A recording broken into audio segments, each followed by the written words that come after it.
Hi, welcome back to Kat's Crafty Corner. Today we are going to be doing a tutorial on a pop-up card, 3D card, lots of different names for them, exploding cards, and I'm going to go through step by step on how we do that. So right now I'm showing you that we're taking an 8.5 by 11 sheet of paper, and we're going to cut that at 10.5, and we're going to turn it and we're going to cut it at 5.5.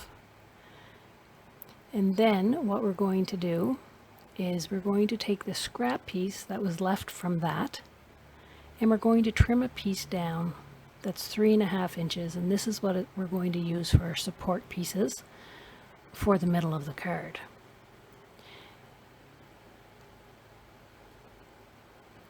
Once we have that done, you're going to see a part in this very important part that I forgot to film, unfortunately, in the scoring section.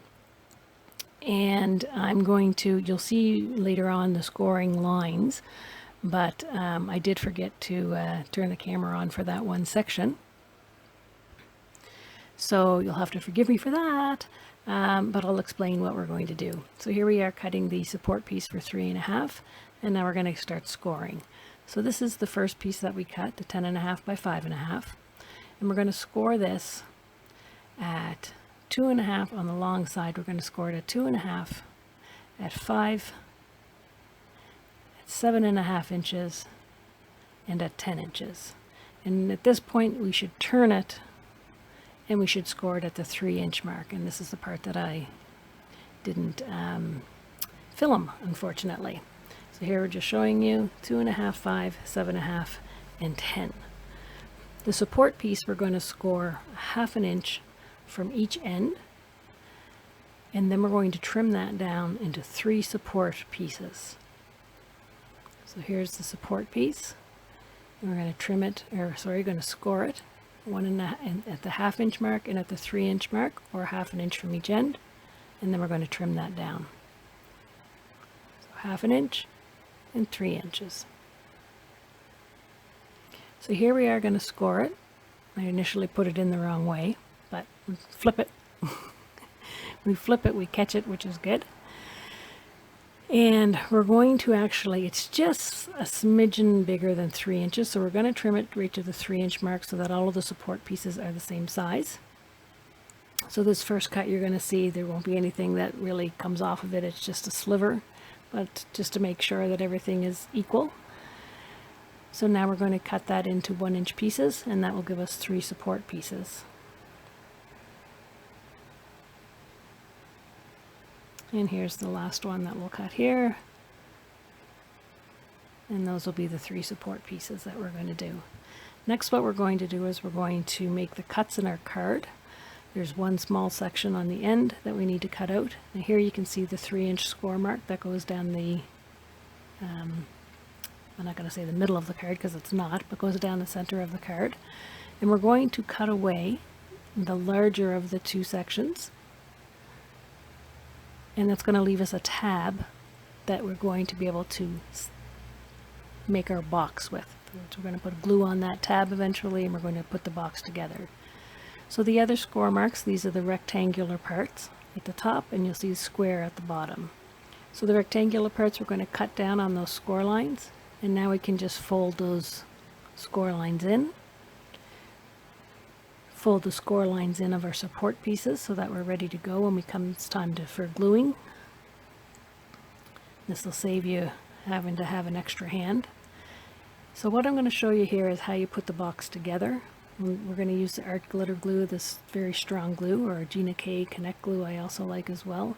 I've got the Art Glitter Glue inside of a smaller precision bottle, just makes it easier coming out. So we put the box together, and you can see that small tab that we have left. That's going to be what's going to hold our box together. I always like to put my box together and just hold it so that I can position visually the support pieces so that I know that I'm going to put them on the right flap. It always will end up being the same flap that the connecting piece on the tab is going to be, but I always like to do it just to be sure. So here I'm just putting in the first part, You want to space them just slightly apart, whatever is good for you. There's no steadfast rule. I'll always lie mine down after I have the initial part of the glue on, just to make sure they're lined up straight. And then what we'll do is flip the tabs back.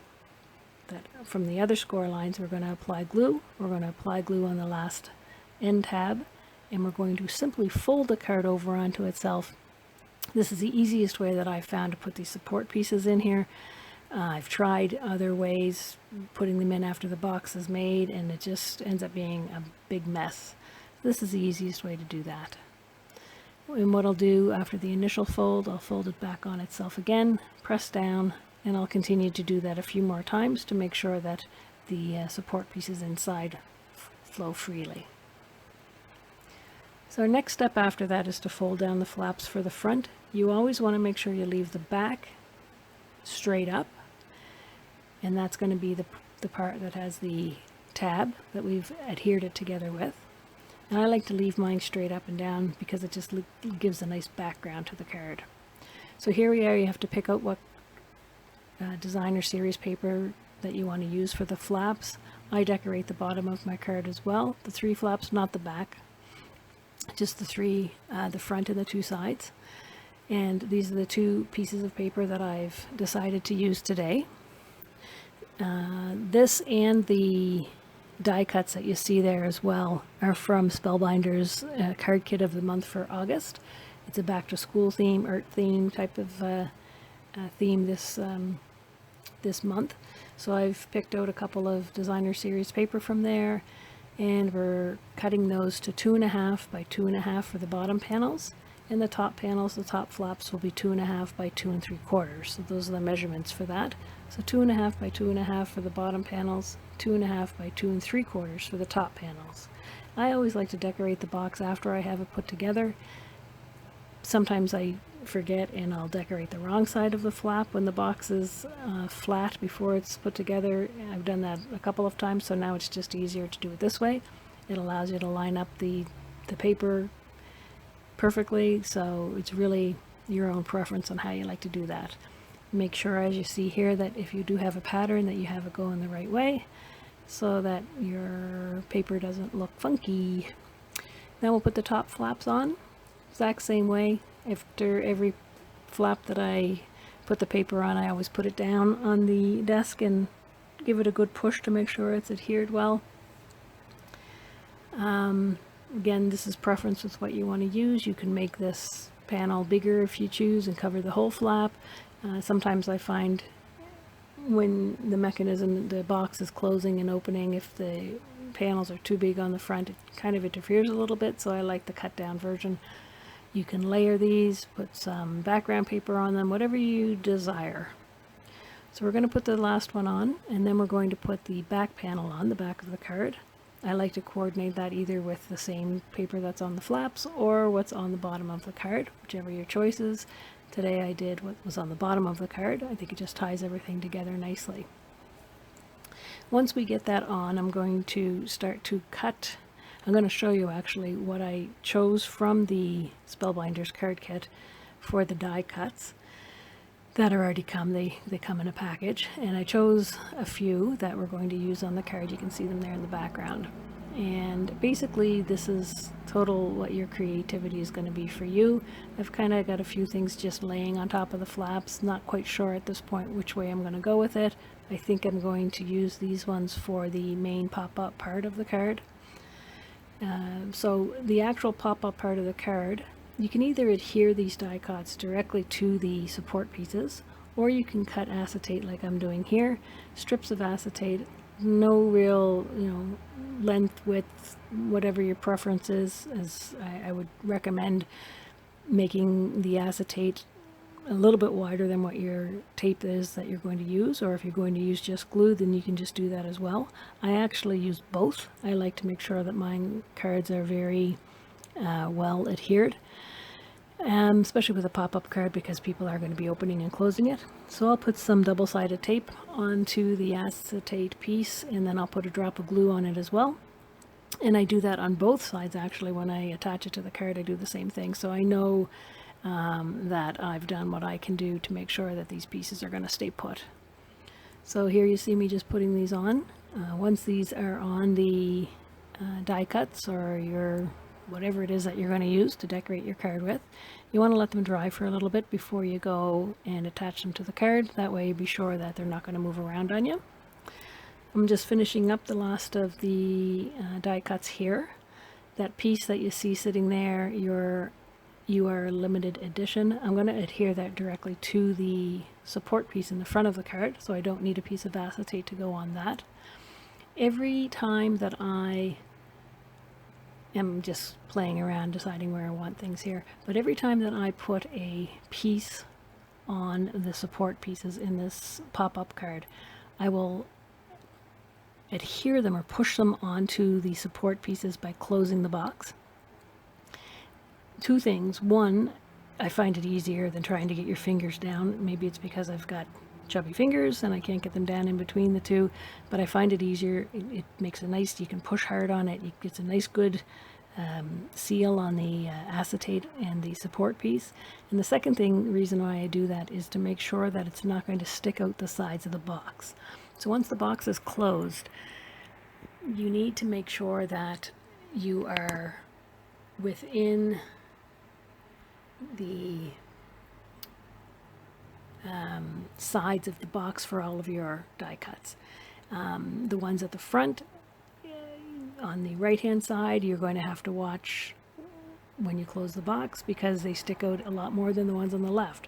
And you see when the box is closed, it gives you, depending on which way, right or left, that you close the box, there's more room for you to play with where your die cut pieces and your pieces for acetate and everything is going to stick out.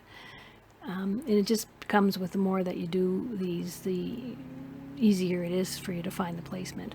But you can see here when I close this box, the backpack, you see here, it's within that back panel. So the same with the owl, I need to make sure that when I close the box, it's going to stay within the frame of the card. Now, this guy was a little slippery and he kept falling out of my hand. Eventually I get him in there. But you can see here, the box is closed. It's well within the boundaries of the box, so we're good to go. So you just need to be careful of that. I have done that many times, put a card together, it's looked great, and all of a sudden I try to get it into an envelope and I can't. So I decided I'm going to put a couple of sentiments on this card. And this is a stamp set that came from the Stamps of Life. And I'm going to use the You Got This and I'm Proud of You. Just using some Momentum ink here to stamp these. It's a nice dark black ink. Normally, first time that you stamp, you get a great impression. So I like to use that. Going to cut those out with squares, and I'm going to cut some coordinating cardstock in a larger size square behind it. And I'm using some ink just to blend up the sides here. I just find that this makes it stand out a little easier, nicer, gives it a little bit of wow factor. That's just a container I got at the dollar store, and I keep my sponge daubers in there. Sorry about that, the phone's ringing. So I'm just going to attach these. I'm going to do it on an angle just to be a little bit funky, and I'm going to put these on the flaps of the card, and then we'll put a couple of the die cuts on top of that just to add a few other little embellishments. I don't like to use anything like foam tape or any embellishments that have any kind of depth to them because the card is thick enough as it is without adding to it. So I try to keep everything as flat as possible. So there's the second one, and I am going to put that one on this side. I'm going to cut a back piece for that as well and attach that to the side. And then you're going to see I'm just starting to play around. I don't know if I want to add anything else to this or not. I do decide as a final touch to add the dream sentiment to the clipboard. And I thought that looked kind of cute on there.